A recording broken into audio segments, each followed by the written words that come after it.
David era un pastor que se convirtió en rey, un guerrero que se convirtió en poeta, un pecador que se convirtió en profeta, y lo que escribió en los Salmos, alrededor del año 1000 a.C., y lo que los demás salmistas escribieron después de él, constituye el conjunto más denso de profecías mesiánicas de toda la Biblia.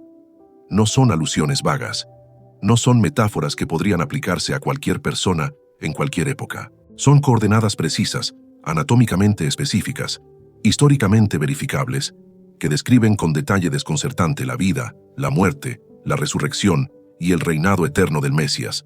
Y cada una de ellas se cumplió, sin excepción, sin desvío, sin margen de error. La primera profecía de los Salmos que examinaremos es el Salmo 2, escrito por David aproximadamente en el año 1000 a.C. El Salmo comienza con una pregunta retórica que resuena a través de los siglos. ¿Por qué se alborotan las naciones y los pueblos piensan cosas vanas?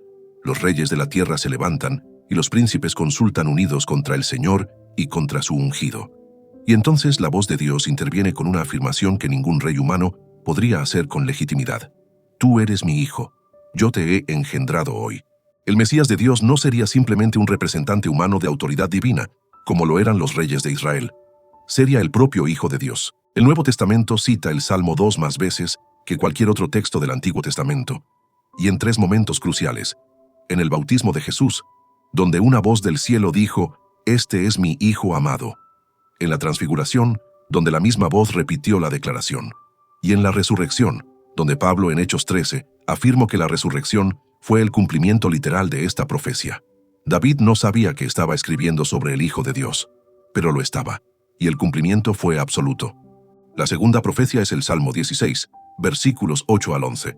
David escribe en primera persona, pero escribe algo que va mucho más allá de su propia experiencia. Dice, «Porque no dejarás mi alma en el Seol, ni permitirás que tu santo vea corrupción». Ningún ser humano puede afirmar esto por sí mismo. David murió, su cuerpo se corrompió, su tumba existía en Jerusalén en el primer siglo, y todo el mundo lo sabía. Cuando Pedro predicó en Pentecostés, cito exactamente este versículo, y dijo algo que ninguno de los presentes pudo refutar. David murió y fue sepultado, y su sepulcro está entre nosotros hasta el día de hoy. Por tanto, siendo profeta, hablo de la resurrección del Cristo, de que su alma no fue dejada en el Hades ni su carne vio corrupción. El Mesías, al resucitar al tercer día, cumplió esta profecía de manera tan literal y verificable que los líderes religiosos de Jerusalén nunca pudieron presentar el cuerpo para refutar la resurrección, porque el cuerpo no estaba allí. La tumba estaba vacía, y continúa vacía. La tercera profecía es la más devastadora de todo el libro de los Salmos. El Salmo 22. David lo escribió alrededor del año 1000 a.C. La crucifixión sería inventada por los persas y adoptada por los romanos aproximadamente 700 años después. David no conocía ese método de ejecución. No había ninguna razón cultural, lingüística ni histórica para que describiera lo que describió. Y sin embargo, el Salmo 22 contiene la descripción más precisa de una crucifixión que la literatura del mundo antiguo ha preservado. Versículos 14 al 17. Estoy derramado como agua, y todos mis huesos se descoyuntaron. Mi corazón fue como cera, derritiéndose en medio de mis entrañas. Mi vigor se secó como un tiesto, y mi lengua se pegó a mi paladar.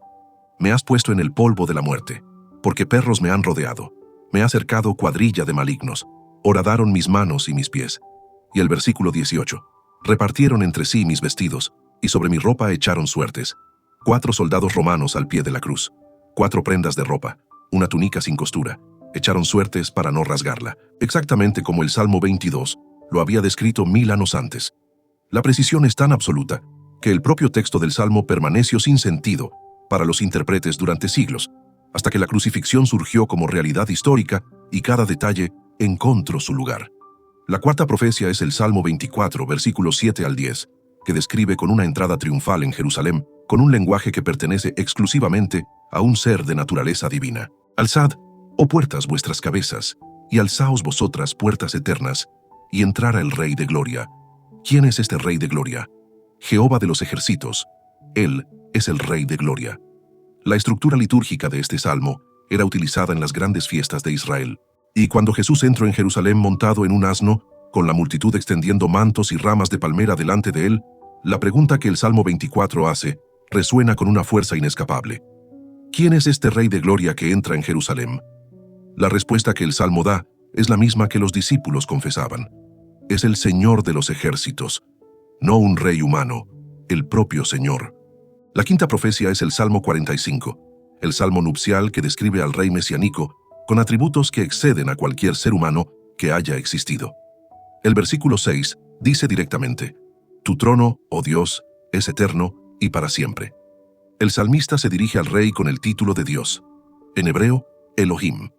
Este versículo generó tal incomodidad entre los intérpretes que algunas traducciones intentaron suavizarlo.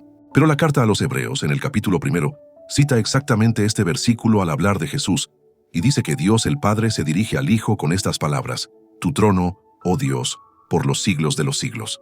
El Salmo 45 no describía a un rey humano, describía al Mesías divino, al Dios encarnado que reinaría para siempre. Si llegaste hasta la mitad de este episodio y la acumulación de evidencias está desafiando algo que creías antes de comenzar, suscríbete ahora a Yahweh Profecias y activa la notificación.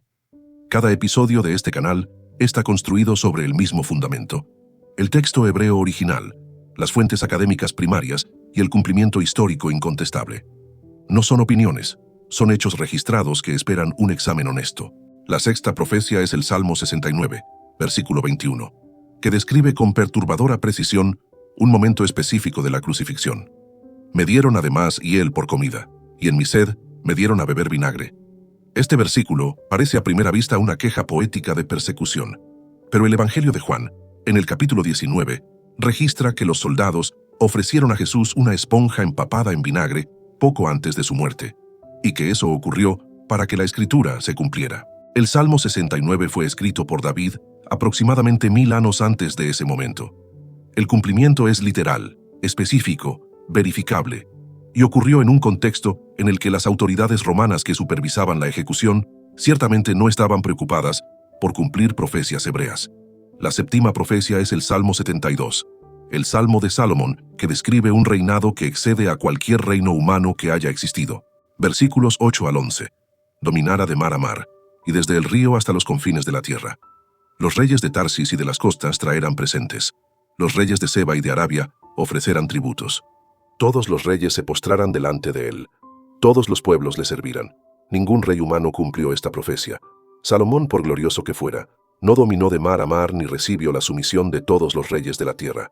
David tampoco lo hizo.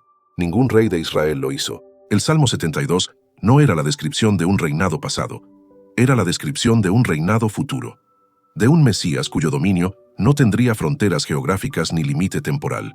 Y el versículo 17 agrega una conexión que es imposible ignorar.